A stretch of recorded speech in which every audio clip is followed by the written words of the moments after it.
Hi friends, ഞങ്ങൾ വാഴക്കൃഷി ചെയ്യുന്നതിന് മുമ്പ് ഉണ്ടായിരുന്ന പറമ്പാണിത്. വാഴക്കൃഷി ചെയ്യുന്നതിന് മുമ്പ് പറമ്പ് എങ്ങനെയിരുന്നു എന്നത് കാണാൻ വേണ്ടിയിട്ടാണ് വീഡിയോ എടുത്തിരിക്കുന്നത്. മകനാണെങ്കിൽ കൃഷിയോട് ഭയങ്കര താല്പര്യമാണ്. കൃഷിയോട് മാത്രമല്ല, വളർത്തു മൃഗങ്ങളോടും അവന് കുഞ്ഞിലെ ഭയങ്കര താല്പര്യമാണ്. കണ്ടില്ലേ, പശുക്കുട്ടീനെ മെരുക്കുന്നതെല്ലാം JCB കൊണ്ട് കുഴിയെടുത്തതാണ്. നല്ല ആഴത്തിൽ കുഴിയെടുത്തിട്ടുണ്ട്. അങ്ങനെ കുഴിയെടുത്തിട്ട് വാഴ തൈ വെക്കുന്ന സമയത്ത് നമുക്ക് 3 വർഷത്തേക്ക് തൈ മാറ്റി കുഴിച്ചിടേണ്ട അവസ്ഥ വരുന്നില്ല.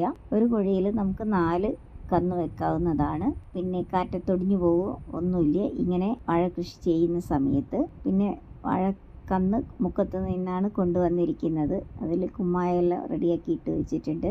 ഓരോ കുഴിയിലും വാഴക്കന്നും വെച്ചിട്ടുണ്ട്. 1000 വാഴക്കന്നാണ് ഞങ്ങൾ കൃഷി ചെയ്യാനായിട്ട് എടുത്തത്. 4 ഇല വന്നതിന് ശേഷം ദിവസവും നനയ്ക്കേണ്ടി വന്നു. കാരണം നല്ല വെയിലായിരുന്നു. ആ പറമ്പ് തന്നെ കിണറുള്ളത് കൊണ്ട് നനയ്ക്കാൻ യാതൊരുവിധ ബുദ്ധിമുട്ടും വന്നില്ല. ഇതാണ് ആ പറമ്പിലുള്ള കിണർ. നല്ല വെള്ളമാണ്. ഞങ്ങൾ വൃത്തിയാക്കിയതാണ് ബംഗാളികളെ വിളിച്ചിട്ട്. ഞങ്ങൾ ദിവസവും പോയിട്ട് നനച്ച് വരികയായിരുന്നു ചെയ്യുക. എന്നെ കൊണ്ടാവുന്നത് പോലെ ഞാൻ ഹെൽപ്പ് ചെയ്യാറുണ്ടായിരുന്നു. മകനും അതേപോലെ തന്നെയാണ്.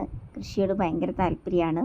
അവൻ ഇപ്പോഴും അങ്ങനെ തന്നെയാണ്. കൃഷിയോട് വളരെയേറെ ഇൻട്രസ്റ്റ് ഉള്ള ഒരു കൂട്ടത്തിലാണ്. അവനിപ്പോൾ ഉള്ളത് മഞ്ഞൾ കൃഷിയും ഇഞ്ചി കൃഷിയാണ് ഇപ്പോൾ ഉള്ളത്. വാഴ നല്ലതുപോലെ വളർന്നു വന്നിട്ടുണ്ട്. വളം വെക്കേണ്ട സമയമായിട്ടുണ്ട്. അപ്പം വളം വെക്കാനുള്ള തയ്യാറെടുപ്പിലാണ്. നിങ്ങൾ കാണുന്നുണ്ടാവും അവിടെ നിന്ന് തോലൊക്കെ വെട്ടുന്നത്. ഇത് വാഴക്കിടാൻ വേണ്ടിയിട്ടാണ് അങ്ങനെ ചെയ്യുന്നത്. വാഴേൻ്റെ മരട്ടേക്ക് മണ്ണ് വെട്ടി കൂട്ടുകയാണ്. ആ കുഴിയെല്ലാം നികത്തി വാഴ ഇപ്പം നല്ല ഉയരം വെച്ചു. ഇങ്ങനെ വാഴ വെക്കുന്ന സമയത്ത് കാറ്റത്ത് വാഴ പെട്ടെന്ന് ഒടിഞ്ഞു പോവുകയോ ഒന്നുമില്ല. നല്ല ആഴത്തിൽ തന്നെ. പിന്നെ വാഴേൻ്റെ തടിഭാഗം നല്ലതുപോലെ ഈ പച്ച നിറത്തിൽ ഉള്ളതുപോലെ ആക്കി വെക്കണം. ഉണങ്ങിയ എല്ലാ ഭാഗങ്ങളും അത് തൊലി ഉരിഞ്ഞു പോക്കിയതിന് ശേഷം നല്ല പച്ച നിറത്തിൽ തന്നെ വാഴേൻ്റെ തണ്ട് നിലനിർത്തിക്കൊണ്ട് പോവേണ്ടതാണ്. ഇല്ലെങ്കിൽ തണ്ട് തുരപ്പൻ വന്ന് വാഴ ചീത്തയാക്കുന്നതാണ്. പിന്നെ വാഴയുടെ ഇല ഒരിക്കലും വെട്ടാൻ സമ്മതിക്കാറില്ല.